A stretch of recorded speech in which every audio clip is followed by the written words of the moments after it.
Chanteuse rock'n'roll et engagée, Isia Higelin n'est pas du genre à garder sa langue dans sa poche lorsqu'un sujet lui tient à cœur.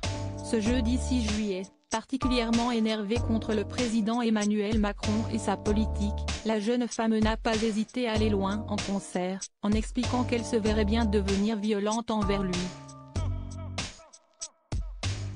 Des mots qui ont beaucoup fait réagir.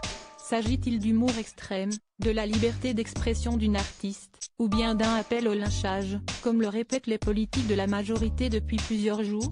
En tout cas, ces mots d'Isia Higelin auront fait parler. En concert à Beaulieu-sur-Mer, dans le sud de la France, la chanteuse de 32 ans a expliqué à son public qu'elle avait une théorie un petit peu extrême sur Emmanuel Macron, selon laquelle ce dont le peuple a envie, si est qu'on l'accroche à 20 mètres du sol telle une piñata géante. Armée de battes avec des clous, elle voudrait ensuite le foutre à terre mais gentiment, tu vois, a-t-elle ensuite expliqué avec des rires.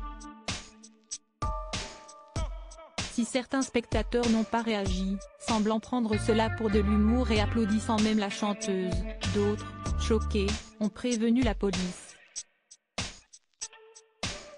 Depuis, le parquet de Nice, saisi, a ouvert une enquête pour provocation publique à commettre un crime ou un délit. La jeune femme, quant à elle, n'a pas voulu s'exprimer. Cependant, ses propos ont beaucoup fait réagir, et notamment dans la majorité, où certains ont été heurtés.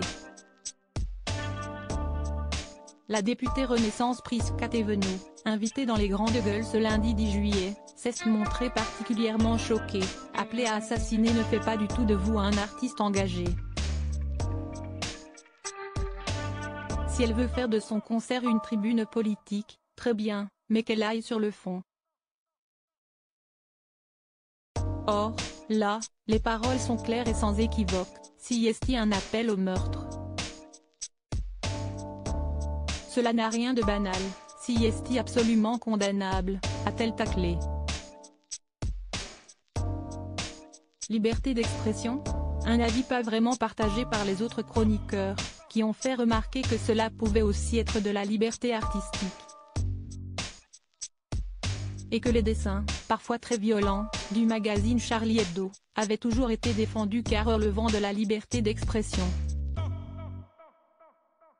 Si cette fameuse liberté est soumise à plusieurs contraintes, dont la diffamation, la calomnie ou encore l'appel à la haine, si est désormais la justice qui devra trancher de quoi relever les paroles d'Isia Higelin.